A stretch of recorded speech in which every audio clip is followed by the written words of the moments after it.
Heritage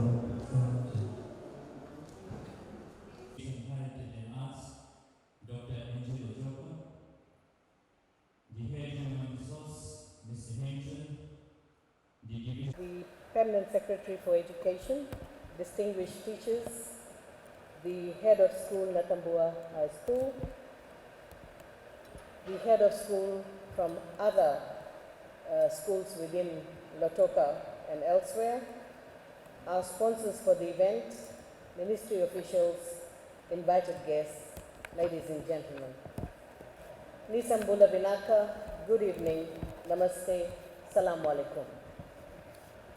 We have once again gathered here to honor our teachers who are retiring.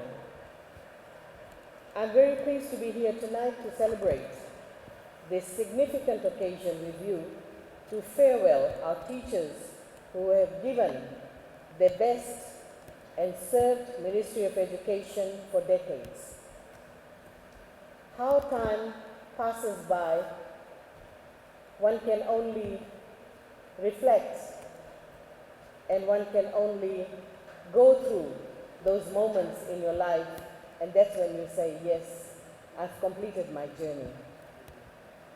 Tonight we have our teachers here, all the way from Nandronga, Nendi, Lotoka, Ba, Tabua, Reki, and one from the Resawas.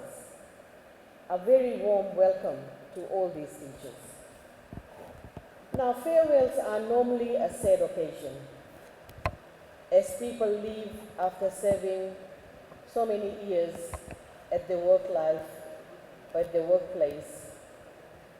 But this farewell should be seen as a happy occasion and different, as you are leaving for retirement after giving your best and dedicated service to the nation. To our teachers who are retiring, let me say to you that you must feel very proud of your journey. There may have been ups and downs in your career, but the happy and satisfied that you are, you have done your best, you have contributed to the advancement of our students, and there are thousands of students who have gone through the school system, and it's because of your contribution that students were able to realize their dreams. When you recall, you will feel very proud that some of your students whom you have taught probably from ECE through the primary school right up to secondary, they have become leaders in their communities, they have become leaders in their professionals, and they have also become leaders in regional and international civil service, and some have become politicians. You may not realize the contribution you have made towards the nation by creating doctors, teachers, engineers, nurses, farmers, lawyers, statesmen, and many more. Building our workforce or the human resource capacity for the private and public sector. Can you imagine if we didn't have schools, if we did not have teachers? Today, we wouldn't have had the various professions that I have mentioned. And each and every person that you have taught, they are somewhere working within the community, part of our society, and contributing to the nation. That's your contribution to the nation. Teaching is not a small profession, you know. That's why it's called a noble profession. It is noble indeed. Noble because of your tireless effort molding the child from a very young age, inspiring the child, holding their hands, you know, giving them the values, the guidance, and ultimately you have produced some very good professionals that we have amongst us. And I would say the credit goes to our teachers. I've heard people say that teaching is mother of all professions. It's because of the teaching that you do, the teachers, because of you, we are able to create a lot more professionals amongst us. And not just professionals, just simply a good human being who fits into our society, understands the societal needs. That is equally important. So tonight I pay my respect to all the teachers who have done the hard yards and dedicated so many years of their lives towards the education of our children. We all know that teachers play a critical role in shaping the lives of our children, and a good teacher leaves a lifetime memory in a child. And I can share this with you. My 3 children who went through the school system, even though I was a teacher myself, if ever I told them do this, do that, they will not listen to me. They will say, no, I will ask my teacher, I'll talk to my teacher. My teacher told me to do this, my teacher told me to do that. So teacher, in a way, replaced the parents. And that shows the emotions that you were able to inculcate in a child. They trusted the teacher more than the parents. And it's a very good feeling when you start analyzing that. And my children are abroad at the moment. They're all adults, but they still remember the best teachers. They'll often ask me, Mom, did you meet Mr. Kai? Mr. Kai was their favorite teacher, all 3 kids. So they form this special bond, but that bond can only be formed if we have teachers like you. So I thank you for doing what you have done for the nation. And we say that, through your hands passes the future of the nation. And that stands true. Your impact is not only on individuals, but on families, community, and ultimately the nation. I have always appreciated the work of teachers, being a former teacher myself. However, some politicians and unions have spread lies that I have not appreciated the work of the teachers. On the contrary, I have valued their work publicly, appreciated the work the teachers do. It's not an easy job. I have personally visited around 40 schools in a very short period just to thank teachers and express my appreciation, among other things. As your employer, it is the ministry that will look after you within the policies and established procedures. We have around 13,000 teachers in the ministry. The staff exits and recruitments occur throughout the year. Ladies and gentlemen, we have an average of over 300 teachers leaving Ministry of Education due to various reasons, including retirement. These positions are filled by new teachers. Just to share some statistics with you, in 2019, 417 teachers left teaching, 253 resigned, 33 teachers passed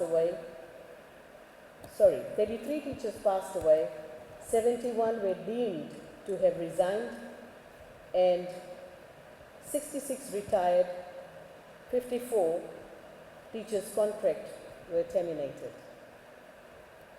In 2020, 122 teachers retired, 186 resigned, 32 passed away, 38 teachers' contracts were terminated, and 12 were deemed to have resigned. So you can see every year,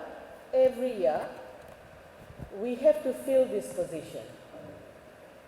And I can safely say, in teaching profession, we have almost, or we can say over 300 vacancies that needs to be filled. And if the universities are producing, or you can say teacher training institutions are producing around 700 graduates, and we can fill only 300 positions, you can understand how disappointed the graduates are. They all want to go into teaching field, but we cannot take all of them. And I want to re-emphasize that we recruit the best teacher, just like any other employer. Even if you are running your business, obviously you want the best person to join your firm. Even if you are running a community-run organization, again you want the best person to be the president or the committee members, because that will bring in a lot more benefit. So we use the same philosophy that we got to recruit the best teachers. And why are we doing that? We're doing it for our children. It is about their future, and therefore we must have the best teachers to teach. So what we are doing from now onwards, just to be fair to other graduates, we will be conducting written job tests followed by interview. And we have introduced that. Teachers who are already in the system, they need not worry, because you're already in the system. But these are only for the new recruits. I have been also emphasizing and saying it quite clearly that when we talk about qualified and unqualified teachers, I want to clarify this. Qualified teachers are those teachers who have done education units, they have done teacher training, they have been assessed in a classroom by teacher trainers.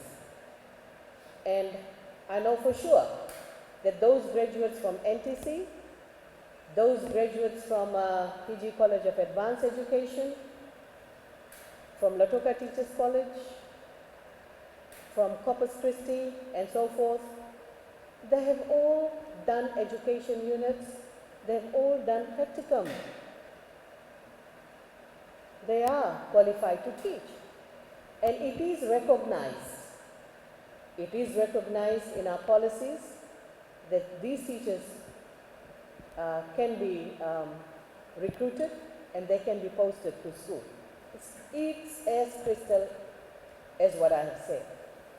Unfortunately, the story went around differently, and I wish to clarify that now the ministry wants only the graduates, with degree holders.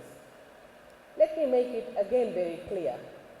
We have around 356 teachers, about 356 teachers who have got, they have got degree only, just a degree. They have not done education units, they have not done teacher training. Can I call them a qualified teacher? They are not qualified teacher. And it's more like if one wants to become a lawyer. To become a lawyer, one has to do LLB. But just with a degree, LLB, you are not a lawyer. You're not admitted to bar. What else do you need to do? You need to do PDLP, a moot court where you practice how you're going to appear in a court, you defend your case, and so forth. After doing PDLP, you are admitted to the bar. Just like doctors, you can do MBBS, that's a degree, but you cannot be a doctor unless and until you practice in a hospital, and we call that internship. You have to do 1 year's internship before you can be called a qualified doctor, and therefore you can do practice in a hospital. Again, guided.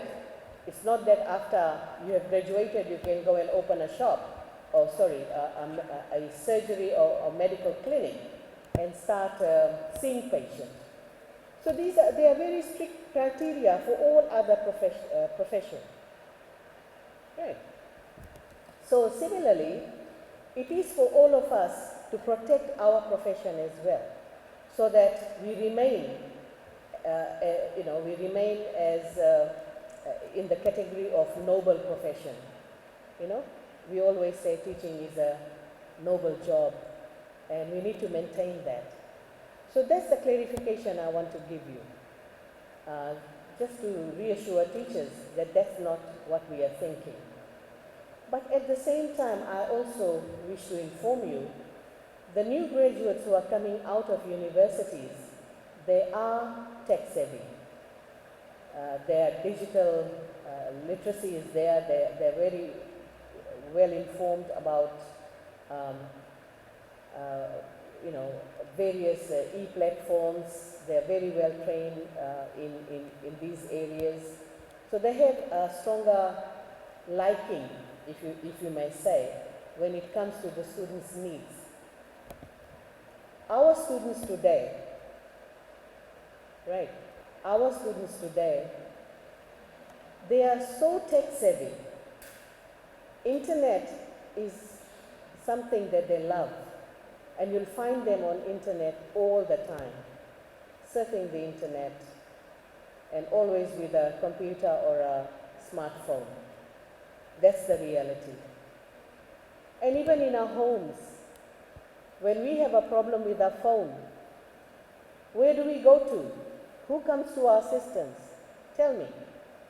It's our children. Did we teach them? Did they go to a school to learn how to use internet? They don't.